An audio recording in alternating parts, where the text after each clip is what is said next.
flag at the camera, I missed. Race recap time. Auckland Hyrox, what a weekend. Can't believe it. It's done.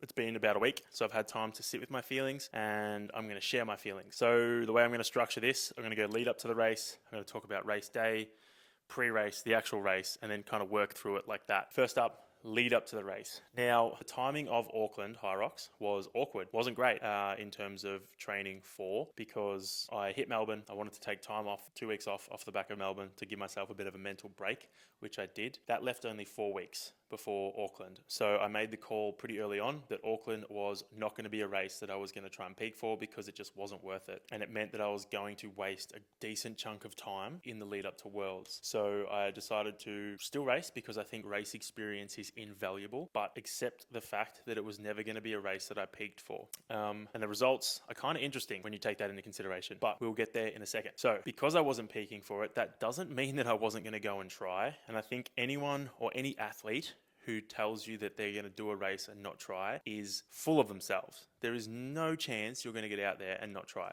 I'm sorry, that just doesn't happen. You just may not be in the shape you want to be and you're still going to try as hard as you can. And that's kind of how I was going into this race. I was still going to try, but I had no expectations because I really didn't know what was going to happen. My training volume in the lead up to the race, even the week of the race, I started at like 14 hours and the week of the race, the week before the race was 16 hours. So even including the races, I still hit 16 hours of training that week, which is a lot. If you have any idea of how much time you spend training a week, 16 hours is quite a bit. So yeah, I definitely didn't taper into this. I still hit my normal training and just kind of showed up with no expectations, which I think was a good thing in the end because it helped me stay out of my head and just raced my race. So day of, or the lead up to New Zealand, I traveled there the day before, got there. It was kind of a bit of a whirlwind, to be honest, because I was only there for 2 days. I got there Friday night, so Saturday and Sunday, then I flew home. Day of the race, I kind of woke up, we went for a shakeout run down to the place to suss it out, and I was feeling okay. But again, I wasn't too sure how I was going to feel until I got out there, because with this higher volume stuff, my body feels fine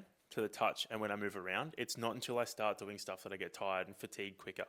So I didn't really know what was going to happen. I kind of went for the shakeout run, whatever. Approached the day as I normally would before a race. Tried to eat earlier in the day so that my stomach wasn't full of food as the race started. My psychologist gave me some tapping to do. It's basically a form of meditation. And the idea behind the tapping was to try and let my body race the race and not get in my head about it, which I think is an invaluable approach to any race, whether you're peaking for it or whether you're doing it for fun or whatever. If you just let your body do what it's got to do, it'll do it. Like I have been training.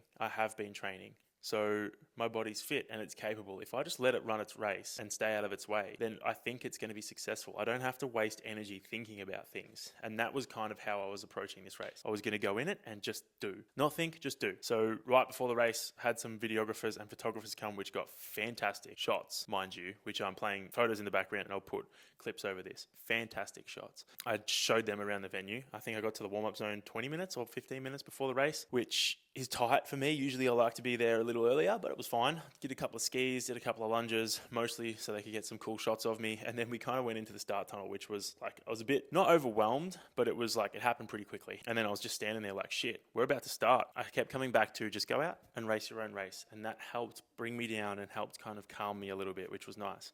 So in terms of the race, the first K was a little bit longer. I did that in a 4:05, came in for the ski erg. It took me 3:43. Now with that, I intentionally pulled my pace back. I typically hold around a 1:42, 43 pace, maybe even 1:40, maybe 1:40 at the start, and I fall to like a 1:43. But I went in this time and I was like, I'm going to hold 1:45s, and it felt comfortable. Like I was able to recover a bit. I felt strong, which meant I could kind of lean into that run off the ski, which was really nice. That next run was a 3:50 coming into the sled push. Man, it was sweaty. I got one length in and I started sliding all over the place, like slipping off the rails and stuff, but I think everyone was in the same boat. It was really humid and hot inside the venue. Outside was still hot, but it wasn't as like wet and sticky. But inside the venue, it was real wet. So very, very sweaty.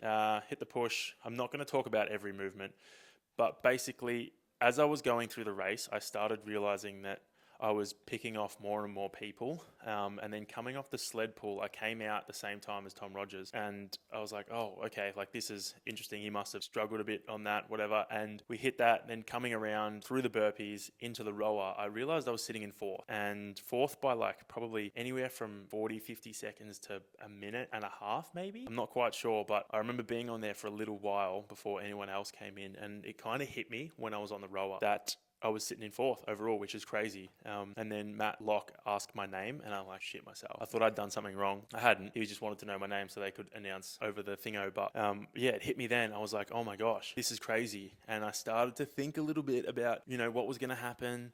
I started to get ahead of myself. Thankfully, I pulled myself up and said, nah, focus on racing. Just let your body do what it needs to do. It's gotten you this far. It will get you to the end. And that's what I did for the rest of the race. Every time I'd catch myself thinking about potentially being chased down or chasing the other guys, it was like, no, let your body do what it needs to do. That doesn't mean I didn't push. You know, I still pushed, but I just let my body race. And I think it worked. I came in, I wanted 100 wall balls unbroken before the race. That was one of my goals. After I came off the rower, that goal went out the window because I was like, oh, far out. I don't want to pull back to try and get 100 wall balls. I want to just keep going. So I didn't pull back going into the wall balls. I still got 65 unbroken, had a quick rest, and then went straight in and finished it. My time overall was a 1:03.19, which is 15 seconds short of my Melbourne time. And considering it was a harder course, I think in New Zealand, I'm happy with that. I'm really happy with how it turned out. Did not expect it. When I finished the race, I was like, I was stoked, but I was also a bit like,